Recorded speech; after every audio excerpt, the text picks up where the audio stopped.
Hey everyone, welcome to MUNTALKS. I'm Yazan, your host, and joining me today is Linda, my co-host. Hi there, I'm very excited to be here for the very first episode of MUN Talks. In our first episode, we're starting from square one with MUN 101. So, Linda, what really sparked your interest in joining the Model United Nations? So, in 2023, my old school, KKIS, was hosting their first MUN, and my friend Leon was pretty much the one organizing it, and I was volunteering there. I volunteered for 3 days, and how their system worked was it was like a committee per day, so I got to see 3 different committees, and I really enjoyed like the atmosphere and I'll say the vibe of MUN, like the debates and like the teamwork and just everything in that sense. Since that was your first conference, at first glance, what really sparked your interest, like at that first conference, in the conference that you had? How structured everything was, like the structured rules there is when it comes to debating, no personal pronouns, addressing the chairs, all that. I'm a person that I really enjoy having rules to something, so I'm able to carry things out properly, and I really that really caught my attention. Well, what do you think about the people who think that specific part is hard to memorize, like the rules, all the points and motions and etc.? Over time, you'll learn how you'll basically just know them by heart over time. So just take time to get to know them. Like, don't rush yourself. Because personally, me as like in my first conference, I suffered from such thing. It took me like 3 conferences to actually go over everything and actually memorize, and then like stuff got started to get better and all that. So I don't know if it differs between people to people, but you as a person or you as a delegate, let's say, what do you really hope to gain from participating in these MUN conferences? First of all, public speaking, of course. I've kind of struggled with that a lot when I was younger, and I'm getting better, and I really think MUN is a great opportunity to do that. Also improving my research and writing and things in that sense, because you will need to know how to research properly to be able to be a good delegate. Well, let's compare contrast your first experience as a delegate and then your second experience, which surprisingly I was your chair. But let's compare and contrast. Your first experience, how was the whole preparation going on for your first experience?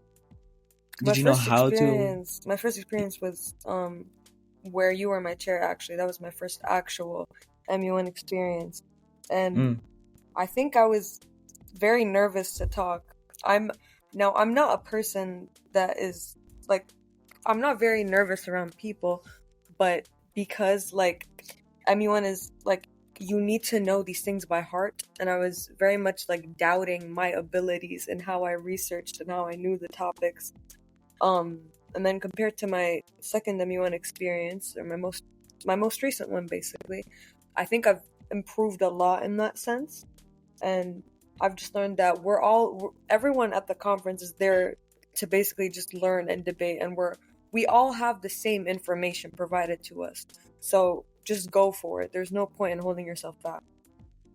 I definitely agree. When it comes to research is the most important thing a delegate can do. For possibly winning any debate, you as a delegate who research about your own country, your country's stance, when it comes to GDP and all that really plays a very crucial part in your debates and just like understanding the whole scenario and what's going on. Moving on, what are your expectations for your other MUN conferences? Like, what do you hopefully expect from yourself? I expect that I stand up more, as in I participate more in debates and just participate more in general. Because even though I did, at least in my last MUN, I did participate, I don't feel like I did enough. I could do so much more. Like, after researching a topic so heavily, I feel like I need to stand up and talk about what I'm doing. I need to share that information because that's what I'm there to do. That's amazing. Is there any concerns or apprehensions you had or have about attending your first MUN conference or second? My first MUN conference, this is very informal, but I was very nervous to be around men, first of all. Second of all, just feeling like I wasn't smart enough as everyone else, or just that I didn't research enough as everyone else, even though I was very well versed in the topics that I had. But I was just very nervous about that. Very nervous about having to speak in front of a bunch of people. Like I remember even when I was there, after I gave my opening speech, I was literally shaking. I was so scared. But now when I look back on it, like, it is not a scary experience at all. We're all there to do the same thing. You just need to apply, like, what you're doing.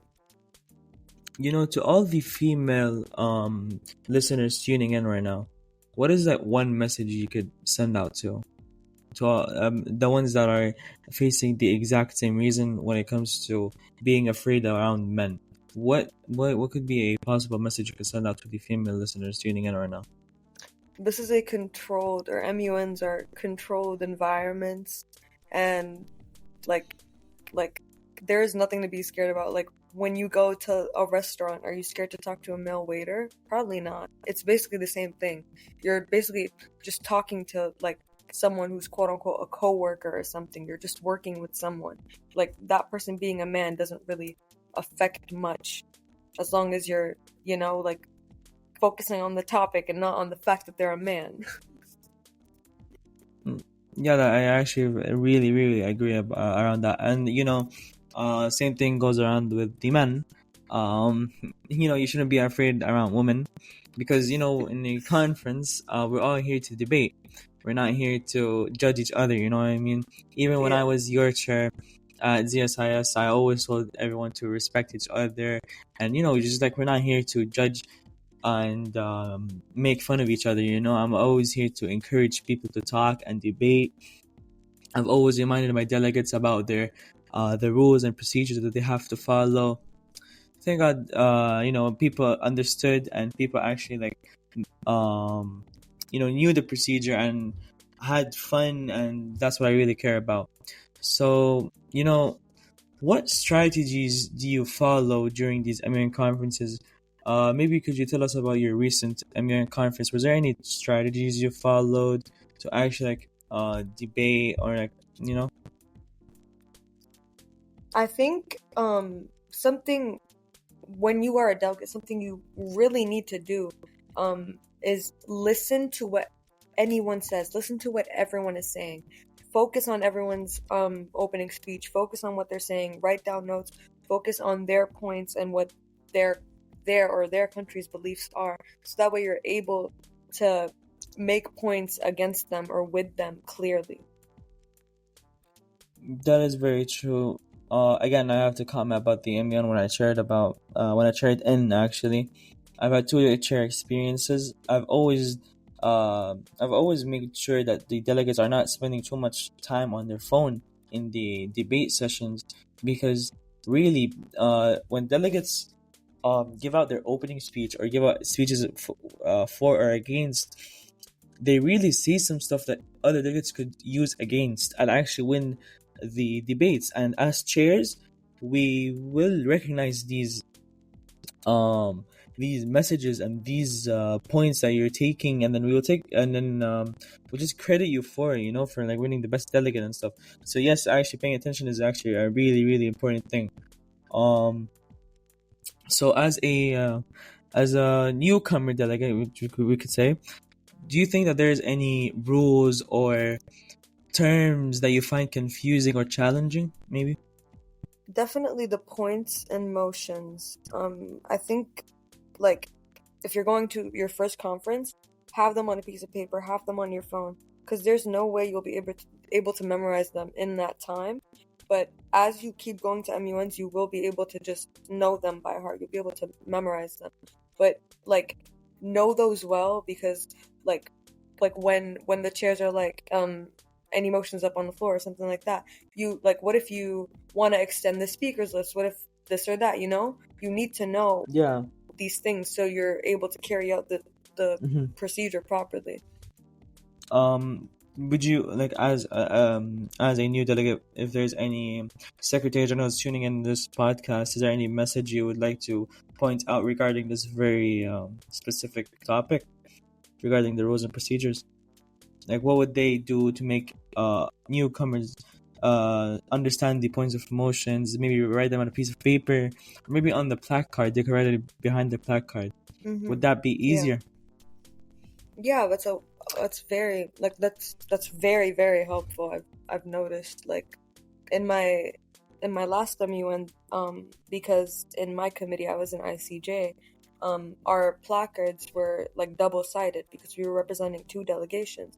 So we didn't have, points and motions, because ICJ is seen as more so an advanced committee. And I think for a lot of the people that were new to MUN that were in that committee, they were very confused on the points and motions because of that, because there was nowhere they could reference to what they could say.